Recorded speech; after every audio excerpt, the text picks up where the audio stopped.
जब भी इंडिया पर अटैक होता है सिर्फ बॉर्डर्स नहीं हिलते, पॉलिटिक्स, पब्लिक माइंडसेट और पूरा सिस्टम शेक हो जाता है। इसीलिए जब धुरंधर जैसे प्रोजेक्ट्स स्ट्राइक और अटैक्स के एंगल को बोल्डली दिखाते हैं तो वो सिर्फ एक स्टोरी नहीं लगती, वो एक रिमाइंडर बन जाती है। लेकिन धुरंधर अकेला नहीं है। बॉलीवुड में कुछ ऐसी फिल्म्स रही हैं जो सिर्फ एंटरटेनमेंट के लिए नहीं बनी, बल्कि इंडिया पर हुए रियल अटैक्स और उनके रियल कॉन्सिक्वेंसेस को ऑनेस्टली स्क्रीन पर लाई है। हे एवरीवन, दिस इज मुस्कान और आप देख रहे हो द नो कैप। यहाँ बातें होती हैं डायरेक्ट, बिना शुगर कोटिंग के। तो चलिए सीधा मुद्दे पर आते हैं और बात करते हैं आज के टॉप 3 नो कैप फिल्म्स की। नंबर 3 पर है उरी द सर्जिकल स्ट्राइक। ये फिल्म बेस्ड है 2016 उरी आर्मी बेस अटैक पर। और यहाँ सबसे इम्पोर्टेंट बात ये है कि अटैक के बाद सिर्फ गुस्सा नहीं था, प्लानिंग, पेशेंस और प्रिसीजन था। फिल्म क्लियरली दिखाती है कि रिटेलिएशन सिर्फ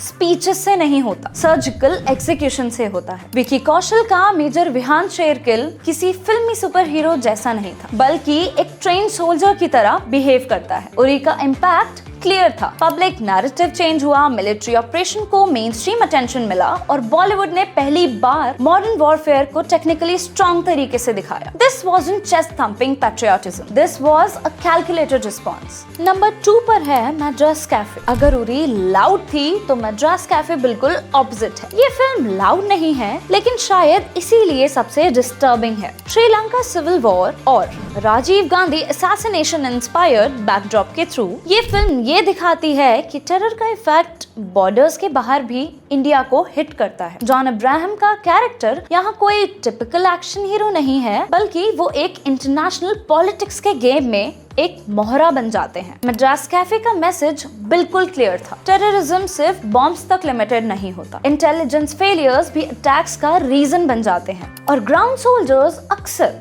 पॉलिटिकल गेम्स की कीमत चुकाते हैं। No songs, no glamour, just reality. Number 1 पे है बाटला हाउस। बाटला हाउस दिखाती है अर्बन टेररिज्म का सबसे डेंजरस फेस। 2008 दिल्ली बाटला हाउस एनकाउंटर के बाद सिर्फ बुलेट्स नहीं चली, मीडिया ट्रायल्स, पब्लिक आउटरीच और पॉलिटिकल प्रेशर भी फुल फोर्स में चला। जॉन अब्राहम का कैरेक्टर सिर्फ टेररिस्ट से फाइट नहीं करता, बल्कि सिस्टम के डाउट्स और सस्पिशंस से भी लड़ता है। फिल्म रियलिस्टिकली दिखाती है स्लीपर सेल्स का रियल खतरा, पुलिस ऑफिसर्स पर मेंटल प्रेशर और कैसे हर एंटी टेरर एक्शन को क्वेश्चन किया जाता है। बाटला हाउस अनकंफर्टेबल है और इसीलिए इम्पोर्टेंट है। चाहे धुरंधर हो, उरी, मैड्रास कैफे या बाटला हाउस, ये सारी फिल्म्स एक बात क्लियर कहती हैं, इंडिया पर अटैक सिर्फ हिस्ट्री नहीं है, ये एक ऑनगोइंग रियलिटी है। और जब सिनेमा सच दिखाता है तो वो सिर्फ एंटरटेनमेंट नहीं होता, वो डॉक्यूमेंटेशन बन जाता है। No propaganda, no drama, only